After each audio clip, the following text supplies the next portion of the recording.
नमस्कार दोस्तों, स्वागत करते हैं आपका अपने यूट्यूब चैनल एडू अड्डा पर। तो आज हम करने वाले हैं भारतीय संविधान से जुड़े 50 महत्वपूर्ण एमसीक्यू, जो कि आपका यह प्रतियोगी परीक्षाओं जैसे कि बीपीएससी हो गया, यूपीएससी हो गया, एसएससी, रेलवे, राज्य स्तरीय परीक्षा में अक्सर पूछे जाते हैं। यानी कि यह आपका कॉम्पिटिटिव लेवल के मामले में बहुत ही ज़रूरी है, रामबाण होने वाला है। तो सबसे पहले भारतीय संविधान से जुड़े हुए एमसीक्यू करते हैं। तो सबसे पहले सवाल यहाँ पर हमारा आता है कि भारतीय संविधान का निर्माण जो है किसके द्वारा किया गया था। ऑप्शन ए भारतीय संसद, ऑप्शन बी संविधान सभा, ऑप्शन सी ब्रिटिश संसद या फिर ऑप्शन डी राष्ट्रपति। तो इसका जो सही उत्तर होगा संविधान सभा के द्वारा जो है वह भारतीय संविधान का निर्माण किया गया था। अगले सवाल की ओर बढ़ते हैं। संविधान सभा की पहली बैठक कब हुई थी। ऑप्शन ए 15 अगस्त 1947, ऑप्शन बी 26 जनवरी 1950, फिर 9 दिसंबर 1946 या फिर 26 नवंबर 1949। तो इसका सही उत्तर होगा 9 दिसंबर 1946, ऑप्शन सी। अगले सवाल की ओर बढ़ते हैं। अगला सवाल है संविधान को लागू करने की तिथि कौन सी थी। ऑप्शन ए 15 अगस्त 1947, ऑप्शन बी 26 जनवरी 1950, ऑप्शन सी 26 नवंबर 1949 या फिर ऑप्शन डी 30 जनवरी 1948। तो इसका सही उत्तर होगा 26 जनवरी 1950 जो है संविधान को लागू करने की तिथि थी। अगले सवाल की ओर बढ़ते हैं। भारतीय संविधान में कितने अनुच्छेद मूल रूप से थे। Option A 395, option B 448, option C 350 या फिर ऑप्शन डी 500। इसका सही उत्तर होगा ऑप्शन ए 395। कितने थे बच्चों? तो 395 जो था वह अनुच्छेद मूल रूप से थे भारतीय संविधान में। अगला सवाल की ओर बढ़ते हैं। संविधान की प्रस्तावना जो है किसके विचारों पर आधारित है। ऑप्शन ए अमेरिकी संविधान, ऑप्शन बी ब्रिटिश संविधान, ऑप्शन सी आयरलैंड की संविधान या फिर ऑप्शन डी रूसी संविधान। क्या होगा सही उत्तर? इसका सही उत्तर होगा ऑप्शन ए जो है अमेरिकी संविधान के विचारों पर जो भारत की प्रस्तावना, जो संविधान की प्रस्तावना है वह आधारित है। अगला सवाल, भारत में मौलिक अधिकार कितने हैं। सबसे जो बहुत ही महत्वपूर्ण सवाल जो हर एग्ज़ाम में पूछा जाने वाला है, आखिर कितने फंडामेंटल राइट्स हैं। Option A 6, option B 7, option C 8 या फिर ऑप्शन डी 9। इसका सही उत्तर क्या होगा? तो इसका सही उत्तर होगा ऑप्शन 6 जो है अपना, ऑप्शन ए जो है 6 नंबर, वह अपना मौलिक अधिकार है। 6 मौलिक अधिकार हैं भारत में, फंडामेंटल राइट्स। अगला सवाल, भारतीय संविधान में राज्य की नीति के निर्देशक तत्व किस देश से लिए गए हैं। भारतीय संविधान में राज्य की नीति के निर्देशक तत्व जो हैं किस देश से लिए गए हैं। Option A Ireland, option B Britain, option C America या फिर ऑप्शन डी जापान। तो इसका सही उत्तर होगा आयरलैंड जो है वह भारतीय संविधान की राज्य की नीति के निर्देशक जो तत्व हैं वह आयरलैंड से लिए गए हैं, जो देश है। अगले सवाल की ओर बढ़ते हैं। संघीय ढांचा की अवधारणा भारत ने किस देश से ली है। जो संघीय ढांचा है उसका अवधारणा भारत ने किस देश से ली है। Option A Canada, option B America, option C Britain या फिर ऑप्शन डी रूस। इसका सही उत्तर होगा कनाडा। ऑप्शन ए जो है सही उत्तर होगा इसमें। जो संघीय ढांचा की अवधारणा है वह कनाडा से लिया गया है। अगला सवाल, भारत का राष्ट्रपति कौन बन सकता है। ऑप्शन ए लोकसभा का सदस्य, ऑप्शन बी राज्यसभा का सदस्य, ऑप्शन सी कोई भी भारतीय नागरिक जिसकी आयु 35 वर्ष या उससे अधिक हो, या फिर ऑप्शन डी उच्च न्यायालय का जज। तो इसका सही उत्तर होगा कोई भी भारतीय नागरिक जिसकी आयु जो है 35 वर्ष से अधिक हो। अगला सवाल देखते हैं। भारतीय संविधान का संरक्षक कौन है। ऑप्शन ए प्रधानमंत्री, ऑप्शन बी राष्ट्रपति, ऑप्शन सी संसद या फिर ऑप्शन डी सुप्रीम कोर्ट। क्या होगा सही उत्तर? भारतीय संविधान का संरक्षक जो है वह सुप्रीम कोर्ट है। अगले सवाल की ओर, देखिए यहाँ पर कुछ कुछ सवाल जो हैं अब एमसीक्यू ना होते हुए डायरेक्ट वन लाइनर सवाल हैं जो बहुत ज़रूरी है बच्चों के लिए। तो संविधान में संशोधन की प्रक्रिया किस अनुच्छेद में दी गई थी? तो अनुच्छेद 368 में जो है वह संविधान के संशोधन की प्रक्रिया दी गई थी, अनुच्छेद 368 में। अगला सवाल इसी में देखते हैं, मौलिक अधिकार किस भाग में आते हैं? मौलिक अधिकार जो है किस भाग में आते हैं? तो वह भाग 3 में जो है वह मौलिक अधिकार आते हैं।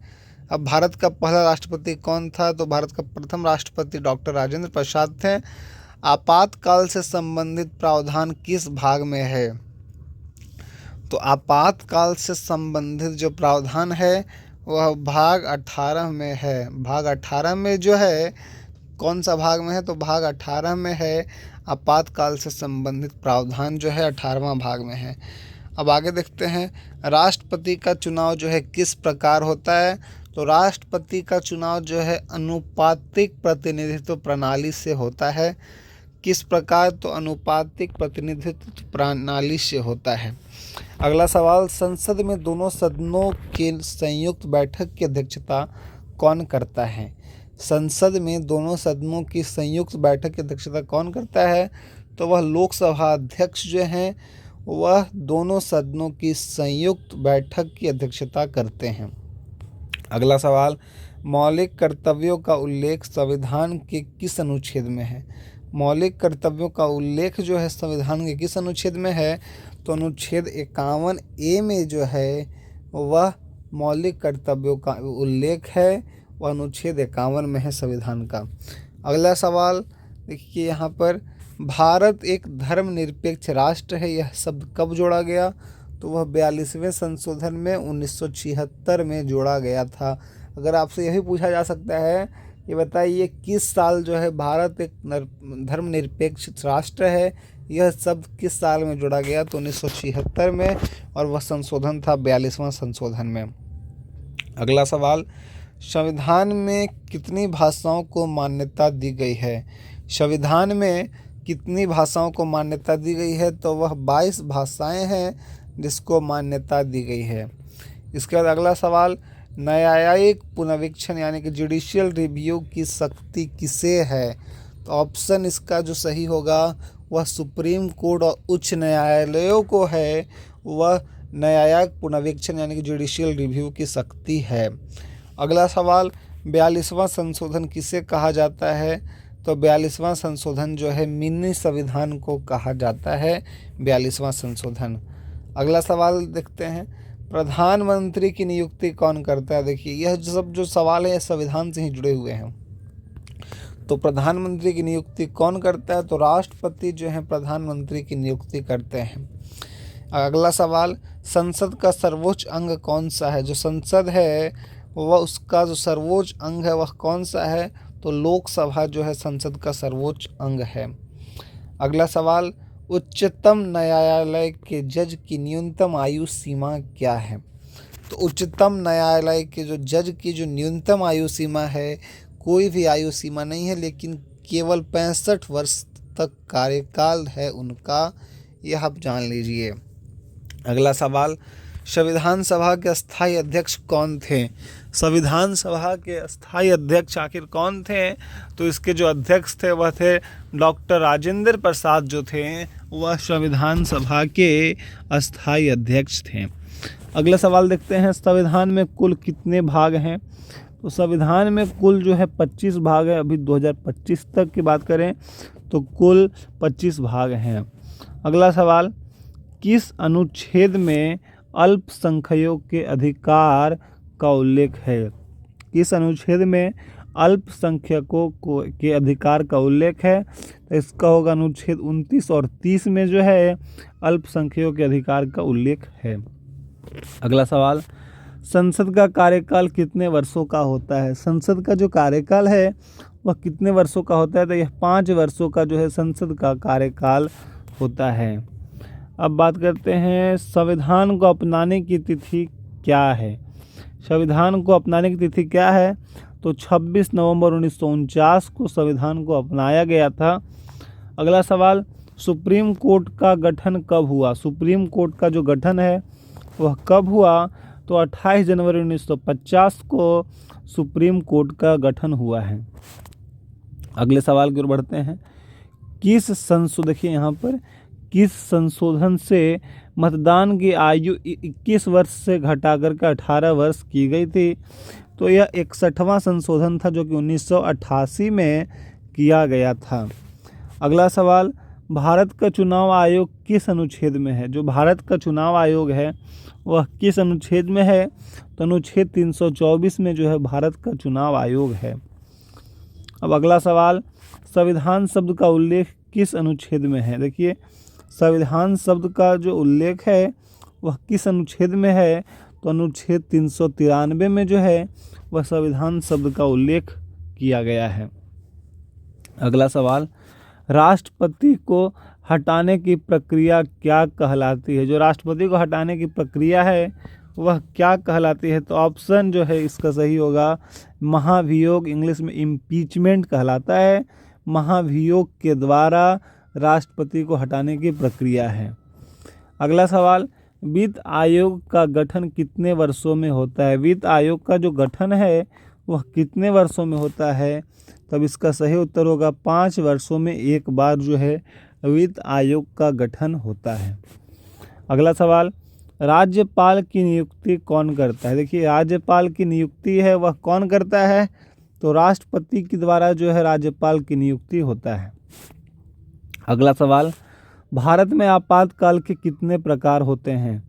भारत में जो है आपातकाल के कितने प्रकार हैं? तो भारत में आपातकाल के 3 प्रकार होते हैं। अब बात करते हैं कि सर्वोच्च न्यायालय का मुख्यालय कहाँ है? सर्वोच्च न्यायालय का जो मुख्यालय है वह कहाँ है? तो आपका न्यू दिल्ली में जो है, नई दिल्ली में सर्वोच्च न्यायालय का मुख्यालय है। अगले सवाल की ओर बढ़ते हैं। योजना आयोग को किसने प्रतिस्थापित किया? योजना आयोग को किसने प्रतिस्थापित किया? तो नीति आयोग के द्वारा जो है वह योजना आयोग को प्रतिस्थापित किया गया। अगला सवाल, उपराष्ट्रपति का कार्यकाल कितने वर्षों का होता है? तो उपराष्ट्रपति का जो कार्यकाल है वह भी 5 वर्षों का होता है। अगला सवाल, राष्ट्रपति का वेतन का निर्धारण कौन करता है? राष्ट्रपति का जो है वेतन का निर्धारण कौन करता है? तो वह संसद के द्वारा जो है राष्ट्रपति का वेतन निर्धारित किया जाता है। अगला सवाल, संघ सूची में देखिए यहाँ पर लिखा है कि संघ सूची में विषयों की संख्या कितनी है? तो 97 जो है विषयों की संख्या है, अब 100 हो गई है। इसके बाद राज्य सूची में विषयों की संख्या कितनी है? राज्य सूची में जो है विषय की संख्या कितनी है? 66, अब उसे घटाकर 61 कर दिया गया है। समवर्ती सूची में विषयों की संख्या कितनी है? तो 47 है, लेकिन उसे घटाकर 52, उसे बढ़ाकर 52 कर दिया गया है। अगला सवाल, संविधान के किस अनुच्छेद में शिक्षा का अधिकार है? संविधान के किस अनुच्छेद में शिक्षा का अधिकार है? तो अनुच्छेद 21A में जो है वह शिक्षा का अधिकार है। अनुच्छेद 21A में संविधान में शिक्षा का अधिकार है। अगला सवाल, भारत में संविधान दिवस कब मनाया जाता है? तो भारत में संविधान दिवस 26 नवंबर को मनाया जाता है। कोई पूछेगा कि जो भारत में संविधान दिवस कब मनाया जाता है? तो 26 नवंबर को भारत में संविधान दिवस मनाया जाता है। अगला सवाल, संविधान का सबसे बड़ा भाग कौन सा है? देखिए, यहाँ पूछा जा रहा है कि संविधान का सबसे बड़ा भाग कौन सा है? तो इसका होगा भाग 5, केंद्र सरकार जो है संविधान का सबसे बड़ा भाग है। अगला सवाल, पंचायती राज व्यवस्था जो है किस संशोधन में से जोड़ी गई? जो पंचायती राज व्यवस्था है वह किस संशोधन से जोड़ी गई? तब वह 73वां संशोधन 1992 में जो है वह संशोधन से जोड़ी गई है। 73वां संशोधन 1992 में पंचायती राज व्यवस्था को। अगले सवाल की ओर बढ़ते हैं। नगर पालिका व्यवस्था किस संशोधन से जोड़ी गई? जो नगर पालिका व्यवस्था है वह किस संशोधन से जोड़ी गई? तो वह 74वां संशोधन जो है 1992 में आपका जोड़ा गया है। नगर पालिका व्यवस्था जो है 74वां संशोधन है 1992 में जोड़ा गया है। अब सबसे अंतिम सवाल 50वां नंबर सवाल हमारा कि भारतीय संविधान को किसने लिखा था। भारतीय संविधान को किसने लिखा था? तो डॉक्टर भीमराव अंबेडकर जी के द्वारा भारतीय संविधान को लिखा गया था। तो हमने आपको यहाँ पर टोटल 50 सवाल करवाए हैं भारतीय संविधान से जुड़े हुए। अगर आपको यह अच्छा लगा हो कि हाँ सर ने हमारा बहुत हेल्प किया है कि भारतीय संविधान से जुड़े हुए जितने भी टॉपिक हम कवर करने की कोशिश कर सकते थे वह हमने कोशिश करा है। तो अगर आपको यह सवाल अच्छे लगे हों तो हमारे चैनल को सब्सक्राइब करने के साथ साथ बेल आइकन को प्रेस कर दीजिएगा। मिलते हैं फिर किसी टॉपिक के साथ में, तब तक के लिए जय हिंद जय भारत।